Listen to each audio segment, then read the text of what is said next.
Hi అండి, అందరికీ నమస్కారం. Welcome back to our channel.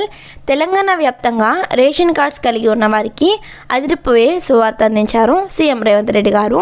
ఇప్పటికే ఫ్రీ బస్ జర్నీ అనేది మొదలు పెట్టడం జరిగింది. అలానే రైతులకు కూడా రైతు బంధు నిధులను జమ చేస్తూ వస్తున్నారు. దీనిలో భాగంగానే మహాలక్ష్మి పథకానికి సంబంధించిన మహిళలకు 2,500 రూపాయలు ఇచ్చేందుకు అన్ని ఏర్పాట్లు చేస్తున్నారు. అలానే రేషన్ కార్డ్స్ కలిగి ఉన్న వారికి అంటే కుటుంబంలో ఎవరైతే మగవారు ఉంటారో వీరందరికీ కూడా 2,500 రూపాయలు ఇచ్చేందుకు ప్రభుత్వం ఆలోచిస్తుంది. ఇదే కానీ జరిగితే తెలంగాణ ప్రజలందరూ కూడా ఇదొక గుడ్ న్యూస్ అని చెప్పుకోవచ్చు. ఎందుకంటే ఇప్పటికే ఫ్రీ బస్ జర్నీ, అలానే మహాలక్ష్మి, గృహజ్యోతి, రైతు భరోసా, చేయూత, ఇందిరమ్మ ఇల్లు, యువ వికాసం ఇలా అనేక పథకాలను అయితే అమలు చేశారు సీఎం రేవంత్ రెడ్డి గారు. అవే కాకుండా మళ్ళీ ఇప్పుడు పురుషులకు కూడా 2,500 రూపాయలు ఇస్తే అది నిజంగానే ఒక గుడ్ న్యూస్ అని చెప్పుకోవచ్చు.